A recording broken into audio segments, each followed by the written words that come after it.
إلى حبيبنا شفينا وقرة أعيننا محمد صلى الله عليه وسلم وجميع إخوانه من الأنبياء والمرسلين جميع الصحابة والتابعين والتابعين لهم بإحسان إلى يوم الدين خصوصا منهم المهاجر إلى الله أحمد بن عيسى وسنفقيه المقدم محمد بن علي العلوي وأصولهم وفروعهم ثم إلى الشيخ أبو بكر بن سالم وأصوله وفروعه ثم إلى الإمام اللقاني جميع أولياء المذكور في هذا الكتاب وقرابين يخلص من ربي ويسد أبي حسن بن أحمد بهر الربيع محمد بن الحسني وحباب خالد بن الإهدوان أن الله يعلي درجات في الجنة ويدعو علينا من بركاتهم وأسرارهم وأنوارهم وعلومهم ونفحاتهم في الدين والدنيا الآخرة بسر الفاتحة. أعوذ بالله من الشيطان الرجيم بسم الله الرحمن الرحيم الحمد لله رب العالمين الرحمن الرحيم مالك يوم الدين إياك نعبد وإياك نستعين اهدنا الصراط المستقيم صراط الذين أنعمت عليهم غير المغضوب عليهم ولا الضالين آمين. السلام عليكم ورحمة الله وبركاته. وعليكم السلام ورحمة الله وبركاته. بسم الله الرحمن الرحيم الحمد لله رب العالمين وبه نستعين على أمور الدنيا والدين أشهد أن لا إله إلا الله وحده لا شريك له وأشهد أن سيدنا محمدا عبده ورسوله لا نبي بعده اللهم صل وسلم وبارك وكرم وعظم ومجد على حبيبنا وشفينا وقرة أعيننا محمد وعلى آله وصحبه أجمعين سبحانك لا علم لنا إلا ما علمتنا إنك أنت العليم الحكيم رب اشرح لي صدري ويسر لي أمري واحلل عقدة من لساني يفقهوا قولي بجاه النبي وآله.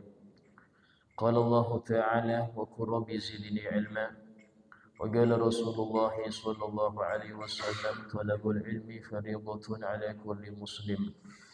Alhamdulillah, segala puji bagi Allah Subhanahu wa taala yang telah menurunkan kepada kita kitabnya yang mulia yaitu Al-Qur'an, kepada nabinya yang paling mulia, yang paling memahami isi daripadanya yaitu Nabi Muhammad sallallahu alaihi wasallam.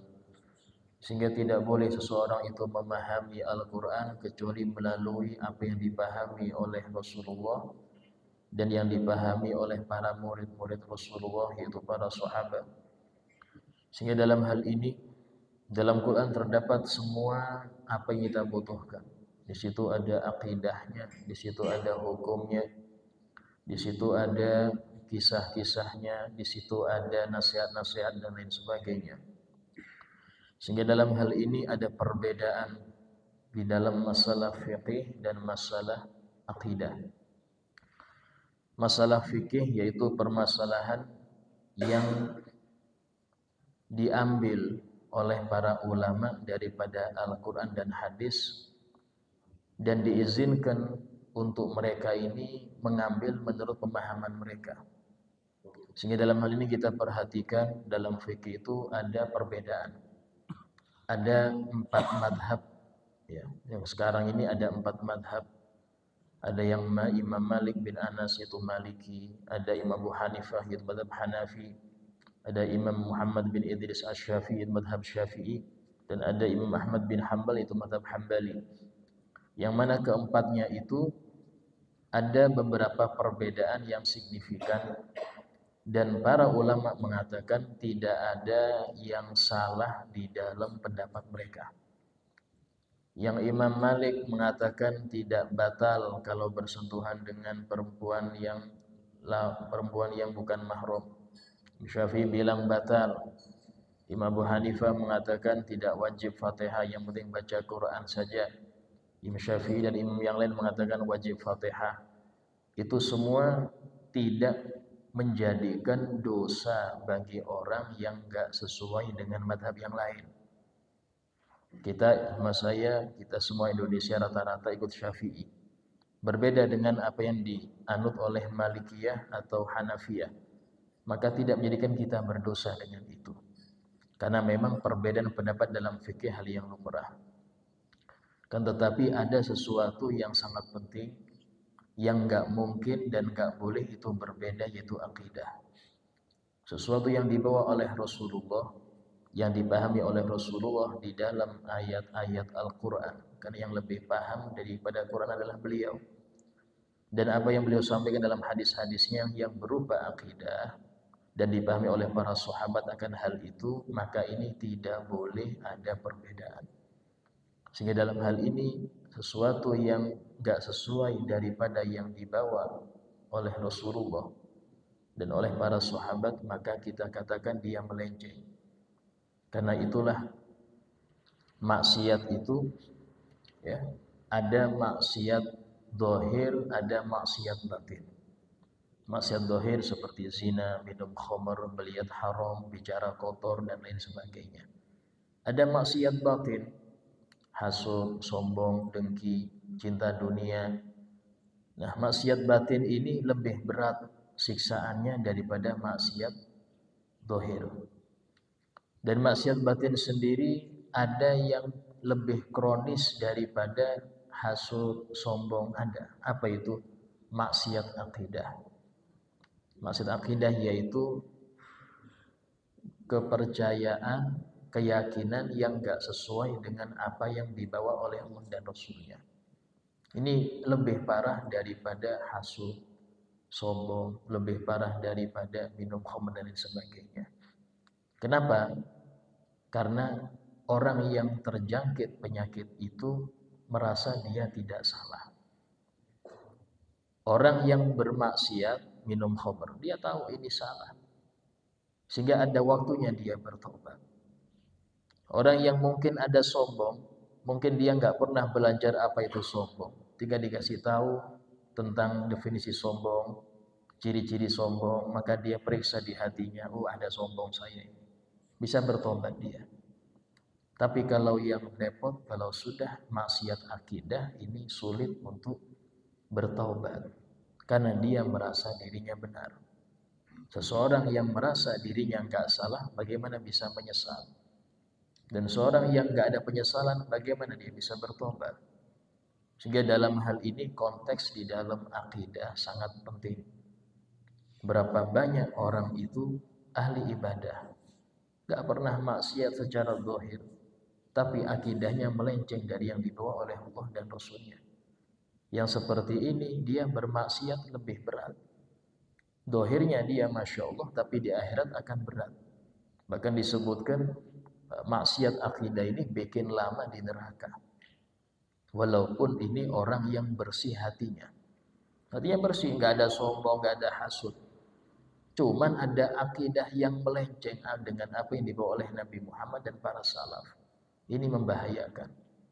Sehingga dalam hal itu sangat penting seseorang itu untuk mengenal akidahnya. Bahkan disebutkan dalam kitab Ta'alim Muta'alim, di antara kewajiban seorang ayah sebelum dia meletakkan anak-anaknya ke lembaga pendidikan, dia harus teliti dulu bagaimana akidah gurunya, bagaimana keyakinan yang diatur oleh pengajar-pengajarnya, karena pengaruhnya sangat besar kepada anak-anak didiknya tersebut. Walhamdulillah, termasuk daripada bentuk akidah itu hal-hal yang gaib, hal-hal yang tidak kita ketahui, khususnya urusan apa yang setelah mati. Karena itulah urusan setelah kematian tidak bisa sesuatu yang dimusyawarahkan atau sesuatu yang dikira-kira, nggak boleh. Wajib harus ada dalil yang kuat untuk menyatakan ini benar harus.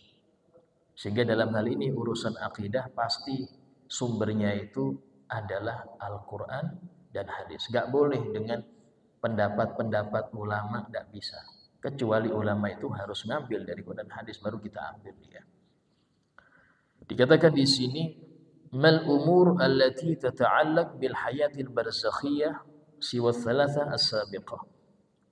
Apa saja perkara-perkara yang berkaitan dengan kehidupan alam barzah ini, kehidupan setelah kematian dan sebelum terjadinya hari kiamat. selain 3 hal sebelumnya, yaitu siksa kubur, nikmat kubur, pertanyaan mungkar nakir. Selain itu, apa saja yang berkaitan dengan kehidupan di alam barzah itu? Kata beliau, jawabannya katsirah, banyak. Sesuatu yang berkaitan dengan alam barzah ini banyak. Di antaranya tarhibuhum bimayyitin jadid wa su'aluhum lahu an ahlihim, yaitu menyambutnya mereka orang-orang yang sudah di alam barzah itu akan mayit yang baru. Isinya seperti tamu baru, anggota baru disambut. Ya. Yang dulu sudah kita bahas hadis-hadisnya panjang itu. Dan bertanyanya mereka kepada yang baru datang itu tentang keluarganya. Ya apa anak saya? Ya apa ini? Yang baru datang ditanya seperti orang baru musafir. Udah pulang kampung, ya, ditanyai fulan, ya apa fulan yang dia kenal. Wa tazawuruhum ba'dhum ba'dha, dan saling menziarahi, mereka saling mengunjungi. Artinya apa? Artinya ada kalanya roh mayit itu tidak dikuburnya. Tapi ini hanya berlaku untuk yang dapat nikmat kubur. Kena siksa yang gak kemana-mana, Pak. Dikurung aja kena siksa. Ini yang dapat nikmat kubur, mereka ini saling ziarah. Ya, kadang-kadang fulan nggak ada di sini, dia lagi kemana-kemana, bisa. Apalagi orang-orang soleh demikian. Ya, yang saya tahu itu di antara para aulia Allah, orang-orang soleh itu Syekh Boto Putih. Boto Putih itu Habib Syekh Bafaki yang di Surabaya. Ya, itu beliau kalau mau ziarah ke situ hari Selasa. Nah, selain Selasa nggak di situ. Selain Selasa tidak di situ. Ya. Nah, yang ngerti siapa Ustaz? Yang ngerti ya orang-orang yang khusus, nggak sembarangan. Juru kunci pun nggak ngerti. Ya, ini yang seperti ini kita nggak bisa make logika, nggak bisa. Tapi ini bentuk keimanan. Ya. Rawat Turmudi, nah ini hadisnya ini. Telah meriwayatkan Imam Turmudi dalam sunannya. Ada Sunan Turmudi termasuk kitab-kitab hadis yang dijadikan pegangan oleh para ulama dari dulu sampai sekarang. Wa ghairuhu, dan selain beliau dari sahabat Qatadah disebutkan idza waliya ahadukum akhahu falyuhsin kafanah. Jika seseorang dari kalian idza waliya ahadukum, jika seorang dari kalian mengurusi saudaranya, mengurusin mayitnya maksudnya, falyuhsin kafanah, hendaknya dia memperbagus kafannya. Fa innahum yatazawwarun fi kuburihim, karena mereka itu saling berkunjung di kubur mereka. Sabda Nabi. Karena mereka ini saling berkunjung di kubur mereka. Jadi sini Nabi itu menganjurkan kafan itu putih. Ya enggak apa-apa kain kafan itu batik sumpama. Nasional betul ya kan, sampai meninggal pakai batik sumpama. Atau pakai bendera ini bendera itu, silahkan. Enggak apa-apa, tidak makruh, tidak haram. Tapi ini kan sekali seumur hidup, Pak, ya.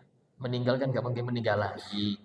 Jadi usahakan mayit itu yang terbaik lah. Apa itu? Kain putih. Jangan kain yang lain. Dan jadi yuhsin kafan ini yang terbaik kainnya. Wa ma'rifatun bizul ahya, bahkan diantaranya juga mereka mengerti dengan kunjungan yang hidup kubur mereka. Disebutkan dalam suatu hadis Nabi bersabda, innal mayyit la yasta'nis bi ziyarati man arafahu fid dunya. Mayit itu merasa terhibur dengan diziarahi orang yang dia kenal waktu di dunia. Diziarahi temannya, diziarahi ahli majelisnya, diziarahi saudaranya, anak itu senang dia.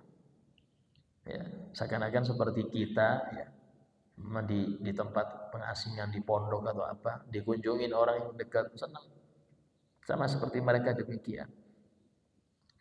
Wa raddu salamihim, dan termasuk juga mereka akan menjawab salam dari yang yang ziarah. Nah, sempat kita sampaikan Nabi SAW pernah bersabda, minal jafa an yamurrul muslim ala qabri akhi falam yusallim alaih. Termasuk bentuk kerasnya hati jika seorang muslim melewati kubur saudaranya tapi enggak ucapkan salam. Lewat kubur enggak salam, padahal ini muslim juga ini. Ucapkan salam. Assalamualaikum ya ahlal kubur. Dan mereka pasti jawab, waalaikumsalam. Tapi kita nggak dengar, Pak. Kalau dengar lari, nggak salam lagi. Kita nggak dengar. Dan termasuk daripada perkara-perkara gaib yang wajib kita imani, karena ini datang dari Nabi, adalah mereka menjawab salam kita. Wa ilmuhum bi ahwali ahli dunia. Dan mereka mengetahui keadaan ahli dunia, orang yang hidup itu sudah tahu. Dan ini gak semua ya. Ada yang khusus. Ada yang mengetahui cuman yang ngunjungin saja. Ada yang mengetahui sampai keadaan yang di rumahnya dia tahu. Ya. Bahkan sampai ada yang mengetahui keadaan setelah itu kalau dia seorang yang nyampe level tinggi. Yang nyampe kedudukan tinggi di sisi Allah Ta'ala bisa tahu dengan pemberitahuan dari Allah Ta'ala. Ya. Itu bisa tahu. Wa ta'dzihim bil ahya. Dan mereka juga kadang-kadang merasa tersakiti dengan sebab yang hidup. Maksudnya apa Ustaz tersakiti dengan yang hidup? Dalam suatu hadis Nabi SAW pernah bersabda, innal mayyit la yu'adzab bi bukai ahli. Mayit itu sungguh akan disiksa karena tangisan keluarganya. Ustaz nangis kok, yang disiksa mayit. Jadi dalam hadis ini di masa Nabi SAW itu sudah tradisi orang Arab. Kalau ada yang meninggal, itu kumpul keluarga nangisin bareng-bareng dengan suara yang meraung-raung. Ya, dengan suara yang meraung-raung itu sudah tradisi. Ya, mungkin di Indonesia juga ada seperti itu modelnya. Sehingga dalam hal ini, jika mayit tersebut ngerti kalau dia nanti meninggal itu akan dibegitukan oleh keluarganya, tapi dia nggak melarang. Dia nggak melarang. Nanti ya, kalau saya meninggal duluan, jangan ada yang nangis teriak-teriak di kubur. Jangan ada yang nangis teriak-teriak di dekat saya. Jangan, sabar, harus begini. Nah, itu nggak pesan gitu dia. Atau malah, naudzubillah dia nyuruh. Jadi kalau saya meninggal harus nangis ya, harus teriak-teriak ya. Yang ini diadab oleh Allah gara-gara tangisan keluarganya. Tapi ingat, tangisan yang bagaimana? Tangisan yang keluar suara. Tangisan yang teriak-teriak, manggil-manggil mayit. Ini yang dilarang oleh Nabi Muhammad SAW. Kenapa? Bentuk tidak ikhlas. Tapi kalau hanya keluar air mata, yang lumrah, itu sifat manusiawi. Nabi SAW sendiri ketika beliau menguburkan putranya Ibrahim, yang umurnya 4 tahun apa 3 tahun. Bahkan disebutkan paling mirip Nabi daripada putra-putranya Rasul itu Ibrahim ini. Ya, yang ibunya bernama Siti Maria Al-Qibtiyah. Nah, itu Nabi ketika naruh di liang lahat menangis beliau. Saya sahabat mengatakan, ya Rasulullah, ada apa ini air mata? Sahabat ini mau tanya, apakah ini tanda sampean gak ikhlas? Kata Nabi, enggak. Ini anak ikhlas. Cuman ini adalah bentuk kasih sayang. Artinya menangis hal yang lumrah, Pak. Sampai ditinggal orang yang terkasih, wajar nangis. Yang enggak boleh itu teriak-teriak sambil manggil-manggil yang wafat. Gerak-gerakkan badannya. Ini yang namanya enggak mukhlis. Yang namanya enggak ikhlas di sini. Tidak ridho dengan ketentuan haram di sini.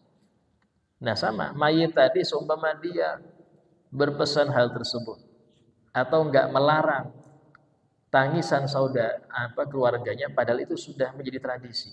Ini masuk dosa, dia kena siksa gara-gara itu. Ini yang dimaksud dengan ta'dib. Sebagian lagi mengatakan termasuk yang menyakiti mayit ketika harta warisnya, contoh rumahnya, kendaraannya yang ditinggal dipakai maksiat oleh ahli waris. Itu kekirim dosa juga. Mayit kekirim dosa juga. Jadi hati-hati ya. Kadang-kadang kita ini meninggalkan warisan banyak bangga. Kalau ahli waris ini soleh, ngerti agama, maka dapat kiriman pahala itu mayit. Tapi kalau dipakai maksiat, ya, rumahnya dari dugem sama anak-anaknya. Hati-hati, kekirim dosa juga itu sang ayah. Dan ini hak, ini benar, bukan sesuatu yang ucapan ulama, bukan. Tapi ini hak ya. Nah, sehingga ada sebagian ulama itu ketika dia sakit, dia nulis wasiat untuk rumahnya dirobohkan. Kenapa? Takut dipakai maksiat. Oleh itu dipakai maksiat. Nah, itu terganggunya orang yang hidup, orang yang wafat dengan yang hidup itu ada. Bahkan disebutkan ada kalanya Nabi pernah bersabda gini, la tasubbul amwat fatu'dil ahya. Jangan kalian itu mencaci yang sudah mati sehingga tersakiti orang yang masih hidup. Ini beliau ucapkan ketika di waktu kumpul-kumpul. Ada sahabat namanya Ikrimah bin Abi Jahal, putranya Abu Jahal. Tapi muslim benar, mukmin, masya Allah, termasuk panglima perang beliau. Waktu itu sahabat-sahabat ngomongin Abu Jahal. Wah, Abu Jahal ini musuh bebuyutan, sudah mati sudah. Nah, sahabat Ikrimah ini gak enak itu loh. Abahnya diomongin gak enak. Walaupun ngerti ini musuh Nabi. Sehingga Nabi mengucapkan la tasubbul amwat fatu'dil ahya. Jangan mencaci yang sudah mati. Kenapa? Karena nyakitin hati yang hidup. Kenapa? Karena yang hidup ini sudah baik. Gak usah dibahas yang sudah mati, selesai urusannya. Gak usah dibahas. Nah, di sini menunjukkan bagaimana adab seseorang itu ya tidak menunjukkan, menampakkan aib orang yang wafat ini gak boleh. Apalagi ketika takziah. Nabi SAW pernah bersabda, adab orang yang bertakziah itu udkuru mahasina mautakum. Sebutlah kebaikan-kebaikan yang mati. Wa kufu an masawihim, dan stop, gak usah dibahas keburukan mereka. Ustaz, ini yang meninggal bandar narkoba, Ustaz. Kalau memang gak ada kebaikannya, diam aja sudah. Kamu bahas, Masya Allah ya, meninggalnya masih muslim, gitu aja. Itu aja, meninggalnya masih muslim. Walaupun meninggalnya ketembak polisi atau apa, yang penting masih muslim. Kalau memang gak ada yang baik, ya diam, kita gak perlu membahas. Kenapa? Karena ketika sudah keluarga ini berduka, Anda membahas keburukannya, gak tambah sakit dia. Tambah sakit dia, gak usah dibahas itu. Ini adab orang yang takziah seperti itu. Wa tasrum fil umuri dunyawiyah, ya, dan mereka memiliki andil di dalam urusan duniawi. Ya, tapi ini untuk orang-orang khusus. Ya, orang-orang yang punya derajat itu sampai para wali-wali itu bisa. Karena itulah ziarah ke aulia itu, ke para wali itu, ya, di samping kita ini biar ingat mati. Karena faedah ziarah ke siapapun itu minimal Anda ingat mati, itu aja. Kalau sudah ingat mati, maka Anda akan berkurang rakusnya akan dunia.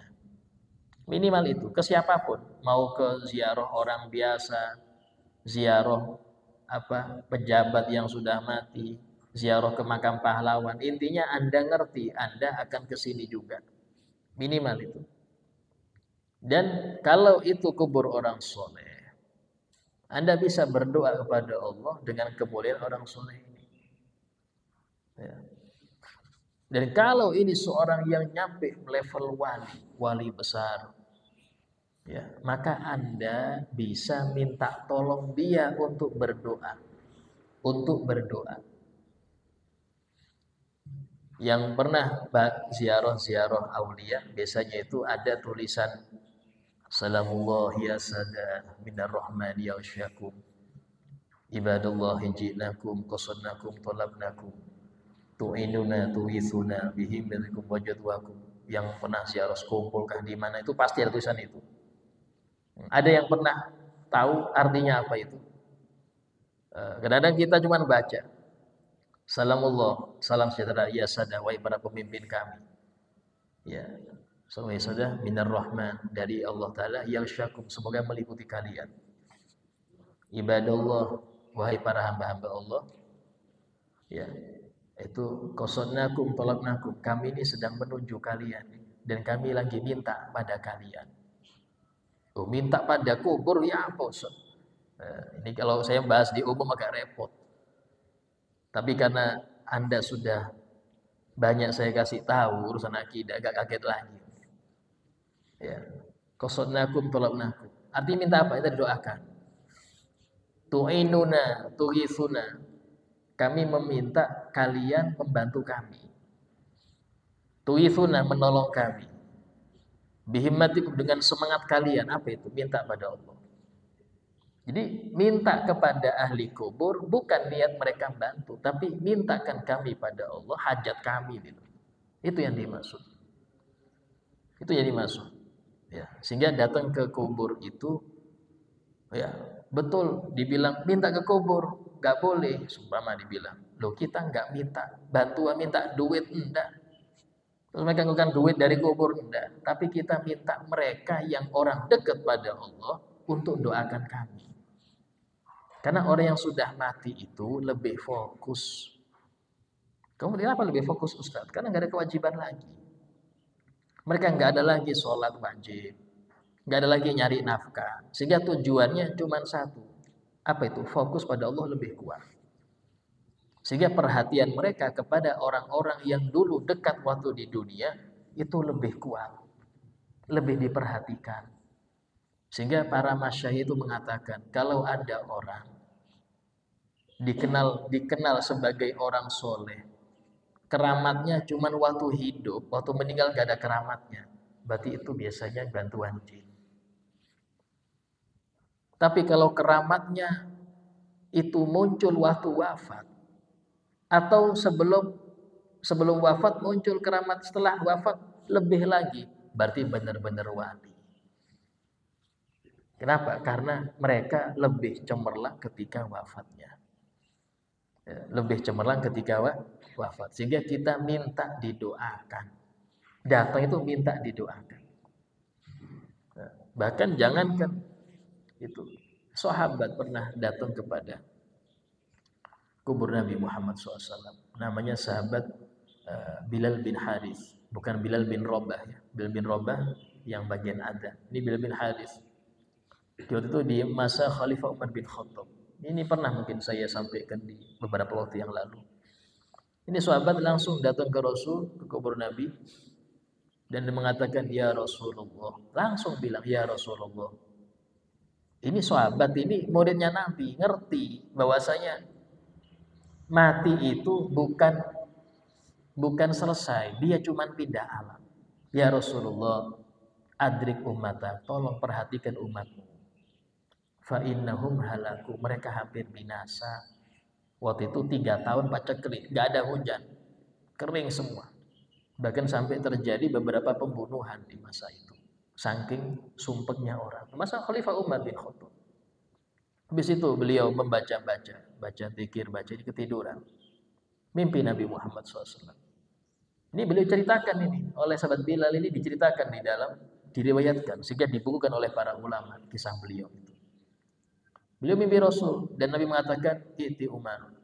Datangi Umar dan perintahkan dia untuk mengumpulkan orang-orang sholat istisqa. Enggak lama lagi akan hujan. Nah, subhanallah, bangun, datang ke Sayyidina Umar, disampaikan. Baru 3 hari hujan deras. Ini menunjukkan apa? Pemahaman akidah para sahabat itu tahu, yang dikubur itu tidak serta-merta wafat kayak bangkai, itu enggak. Tapi mereka bisa tahu keadaan sekitar. Ya. Dalam Sahih Bukhari, ini pernah juga saya sampaikan. Ketika itu Sayyidina Umar bin Khattab, ya, itu sholat subuh, ya, kemudian beliau ditusuk oleh Abu Lu'lu'ah al-Majusi, 6 tusukan, yang sebagian besar di bawah pusar. Sampai beliau itu kasih air minum, minumnya airnya keluar dari lubang tusukan itu. Nah, waktu itu beliau panggil putranya Abdullah, ya Abdullah, datengin Ummul Mukminin Siti Aisyah, bilang Umar bin Khattab pengen dikubur samping 2 sahabatnya. Itu siapa? Nabi Muhammad dan Sayyidina Abu Bakar. Karena keduanya itu dikubur di kamar Siti Aisyah. Keduanya dikubur di kamar Siti Aisyah. Ya, di rumah dalam kamar lagi. Ya. Nah, waktu itu datang Sayyidina Abdullah, bilang, "Ya Ummul Mukminin, minta izin, ini ayahku Umar minta dikubur di sini." Kata beliau, "Aslinya aku yang sudah mengharap di sini. Tapi karena khalifah minta, marhaban, sudah, saya ikhlas, bismillah." Nah, akhirnya dikabarkan itu kepada sang ayah dan beliau mengatakan, "Alhamdulillah.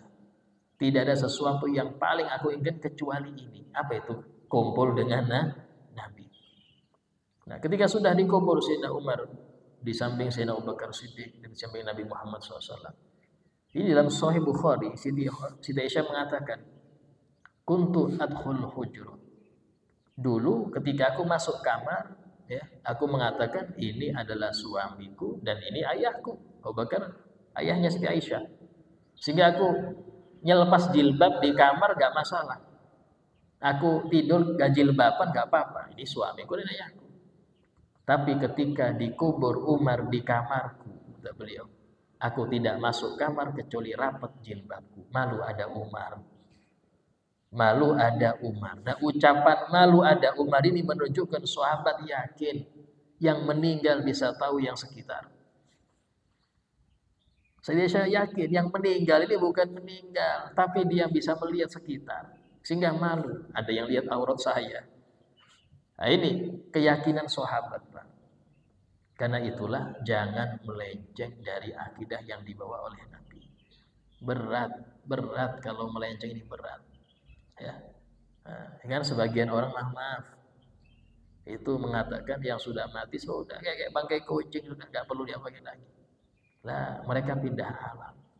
Dan semakin tinggi derajatnya ya Allah, semakin cemerlang dia. Semakin cemerlang dia.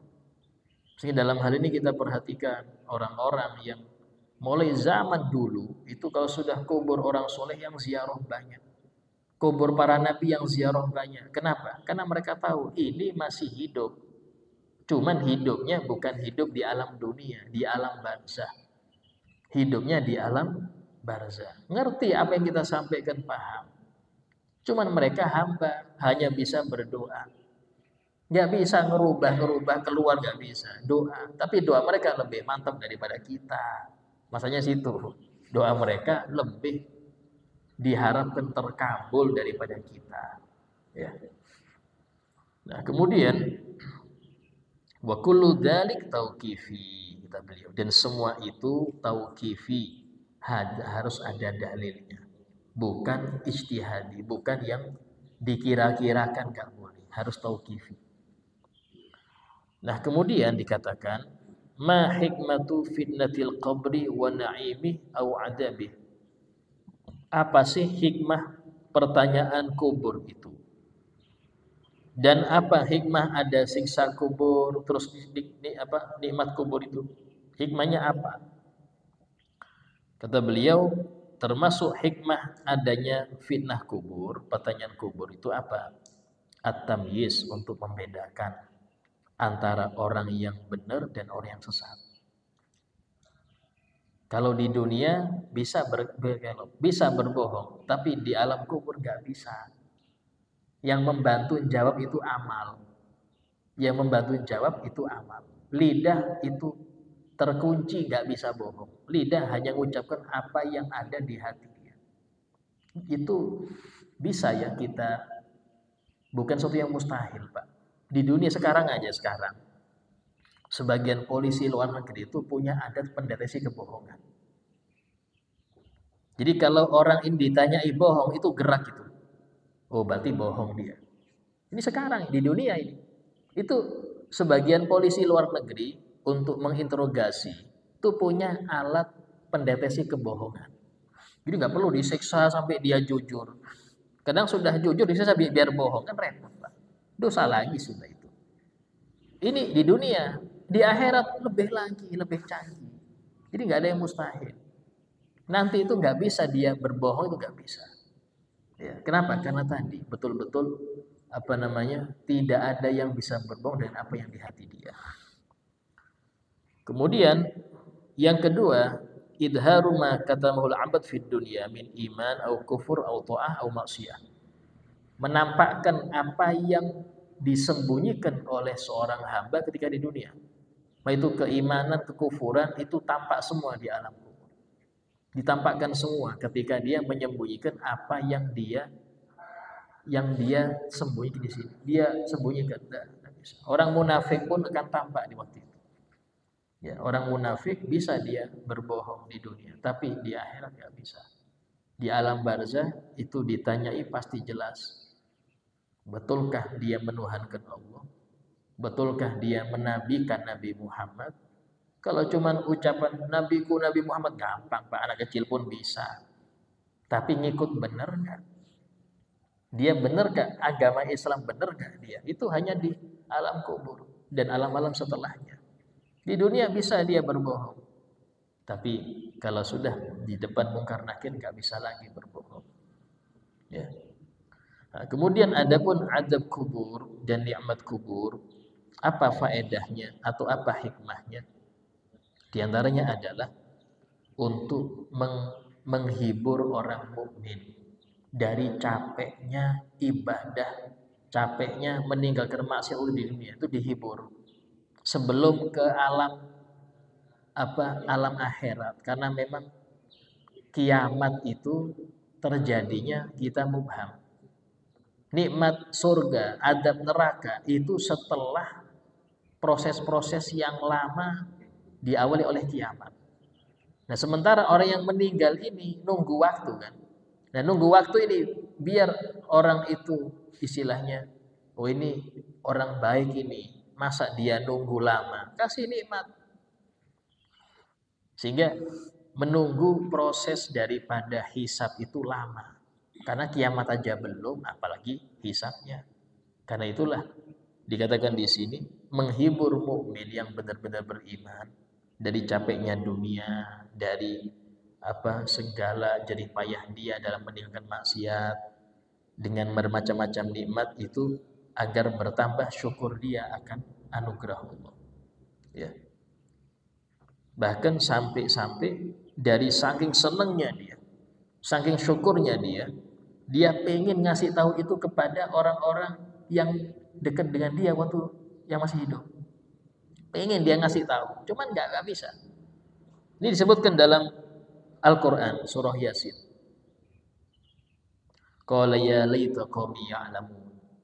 Dia mengatakan andaikan kaumku yang masih hidup itu tahu. Bima ghafarali rabbi, dengan apa-apa yang Allah ampunkan kepadaku ini. Wa ja'alani minal mukramin, dan aku dimuliakan oleh Allah di kubur ini. Pengen ngasih tahu yang hidup itu, tapi nggak bisa. Ini bagaimana hikmah orang yang dikubur itu kalau dapat nikmat ini sangat senang, bahkan pengen dia itu keluar ke kubur ngasih tahu yang hidup. Pengen, tapi tadi nggak bisa. Nah, cuman ada kalanya orang-orang soleh itu dimimpi oleh ahli barzah. Karena memang tidur itu mati kecil ya, roh yang kecil keluar. Kalau dia beradab sebelum tidur, gak maksiat sebelum tidur, maka arwah ini bertemu dengan arwah tohiroh, arwah-arwah suci. Karena itulah seorang bangun tidur baca doanya, Alhamdulillahilladzi ahyana. Segala puji bagi Allah yang telah menghidupkan kami. Ba'dama amatana, setelah mematikan kami. Artinya apa? Tidur itu mati, tapi mati kecil. Roh kecil keluar. Ya. Sehingga kalau orang itu beradab, ya, pakai sunnah-sunnah sebelum tidur, maka rohnya akan ketemu dengan arwah-arwah yang baik. Di situ dia dikasih kabar, itu dia dikasih ini macam-macam. Ya. Wa kama fil hadis sabiq, dan dalam sebuah hadis yang telah lalu, fiyaqulu mu'min da'uni absyu basyir ahli.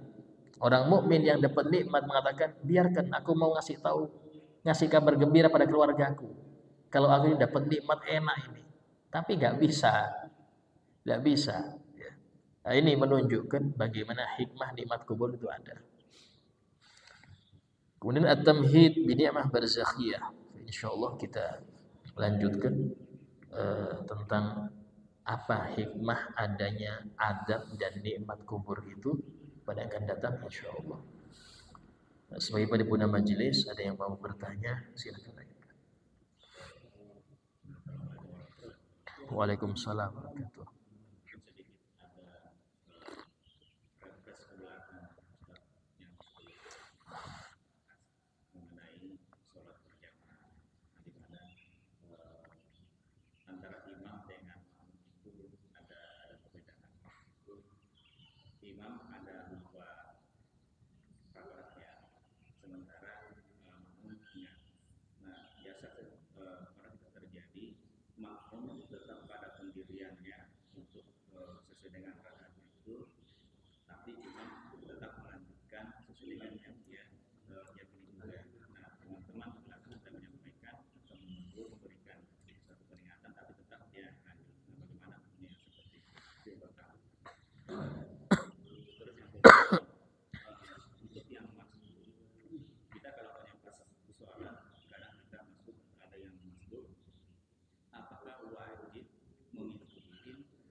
Imamnya.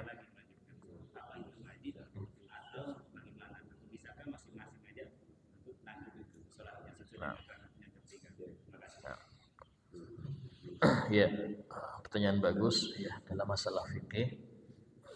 Jika makmum itu mendapati kesalahan dari imam dalam gerakan atau rokaat, maka falyusabbih, bertasbih. Apakah imam itu wajib mengambil pendapat makmum tadi? Tidak. Artinya gini, kalau imam itu yakin, udah saya ini benar nih. Walaupun dia ditasbih, dia yakin dia ini gak salah. Maka imam tidak wajib untuk ikutin tasbih makmum. Ya, imam gak wajib ikutin tasbih makmum. Kalau memang dia tahu dia ini gak salah.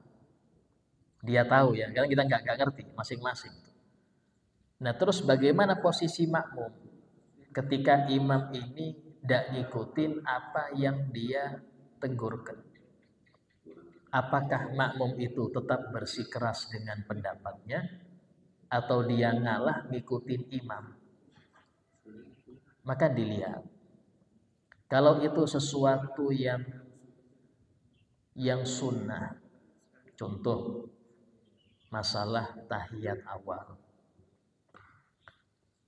Makmum itu tahu ini tahiyat awal nih. Tapi imam berdiri. Maka di sini imam itu nggak boleh balik ke tahiyat awal. Bukan dia nggak nurut. Kenapa? Karena seseorang kalau sudah ke keadaan fardu, yaitu berdiri tegak kan fardu, nggak boleh kembali ke sunnah. Kalau dia ngikutin tasbih makmum, duduk, imam batal. Sehingga dia tetap bersikeras berdiri, bukan dia nggak mau nurut makmum, enggak. Dia sudah di posisi wajib, nggak bisa dia balik ke tahiyat awal. Makmum, karena imam ini sudah berdiri, maka dia jangan ngikutin sunnah tahiyat. Ini sunnah, dia tetap berdiri. Jangan enggak saya mau tahiyat awal, ya batal dia model ini. Dia harus ikut berdiri. Kecuali dia niat mufarokoh, niat pisah. Saya niat pisah dari imam, ya kholas. Di hati dia niat mufarokoh, berarti konsekuensinya nggak boleh ngikut. Nggak boleh dia ngikut gerakan imam, nggak boleh. Dia sholat sendiri sudah. Walaupun dia belakang imam. Ya. Itu di dalam masalah apa konteks berjamaah seperti itu. Nah, kemudian apakah wajib seseorang itu yang sama-sama masbuk itu menjadikan orang sebelahnya jadi imam? Yang kedua, tidak. Bahkan sunnah pun tidak. Tapi boleh. Kalau dibilang boleh, ya boleh. Sunnah nggak ada. Wajib apalagi. Bahkan kalau menurut pandangan saya ya, dia sudah dapat 27. Ngapain lagi cari 27 lagi? Beda kalau ada makmum yang baru datang. Maka silahkan pilih siapa masbuk yang Anda jadikan imam, silahkan. Ini sama-sama masbuk ngapain juga dia. Apalagi ini sejajar. Sejajar itu makruh. Imam dan makmum sejajar ya, sampai nggak tahu mana imam mana makmum, itu makruh. Ya, sunnahnya ya mundur. Kalau memang dia mau jadi makmum, mau mundur dia. Menjadikan orang sebelahnya jadi imam. Seperti itu. Tapi toh dia sudah dapat 27, nggak perlu lagi dia berjamaah lagi, nggak perlu. Sebab nanti rancu ya. Kayak gini sumpama. Masbuk yang samping Anda, dia rokat ketiga maghrib. Sementara Anda baru rokat pertama ini. Karena Anda baru ngikutin imam, dia sudah tahiyat akhir. Ya, ketika Anda menjadikan dia imam, Anda mau nggak mau rokat pertama tahiyat akhir sudah. 3 kali Anda tahiyat. Nah, ini bikin ribet. Nah, sehingga mending masing-masing selama sama-sama dapat 27 seperti itu. Nah, silahkan. Assalamualaikum warahmatullahi wabarakatuh. Assalamualaikum. Yang pertama, pernah mendengar bahwa seseorang yang membaca ayat kursi kemudian meninggal, jarak dia dengan surga adalah hanya kematian. Apakah yang terjadi ini adalah ketika seorang yang meninggal atau sudah membaca ayat kursi, dia akan langsung masuk dalam surga? Yang pertama. Yang kedua, apa arti dari muflihun dan bagaimana cara mendapatkannya? Muflihun. Ya, apa namanya? Dalam hadis sebutkan orang yang istiqomah membaca ayat kursi setelah sholat. Orang yang istiqomah membaca ayat kursi setelah sholat itu ketika dia meninggal, jarak antara dia dan surga itu sangat dekat. Artinya apa? Tanda bahwasanya orang yang istiqomah ayat kursi tadi ya, itu akan diampuni dosanya dan akan masuk surga ketika sudah waktunya masuk surga. Bukan berarti meninggal masuk surga, enggak. Karena surga itu ditempati setelah kiamat, setelah pemberian kitab, setelah timbangan, setelah nyebrang sirat, baru itu surga. Atau yang dimaksud surga di situ adalah kebun dari kebun surga. Artinya nikmat kubur. Ya. Terus kemudian muflihun itu artinya orang-orang yang berhasil, yang beruntung. Bagaimana cara mendapatkan orang beruntung ini, Ustaz? Di Quran jawabannya. Di Quran disebutkan surah Al-Baqarah, hudal lil muttaqin, sebagai petunjuk untuk orang-orang yang bertakwa. Siapa yang bertakwa itu? Alladzina yu'minuna bil ghaib, yang beriman dengan yang gaib. Ya, akidahnya harus kuat.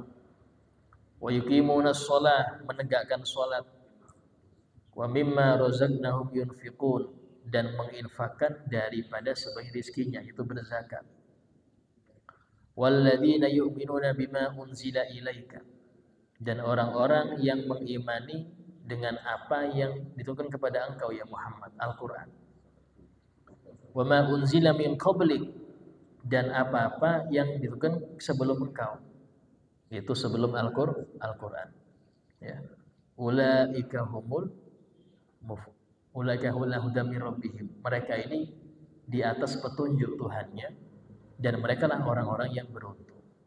Jadi di situ bertakwa, beriman kepada yang gaib, menegakkan sholat, ya, berzakat, mengimani akan isi Quran, barulah dia dapat kategori muflihun. Dan ini jelas gak cukup hanya saya iman Quran, pelajari Pak, pelajari, baru Anda beriman. Iman itu kan setelah mengetahui. Jadi yang dimaksud dengan walladzina yu'minuna bima unzila ilaika, itu dia ahli Quran, membaca, memahami, baru mengimani.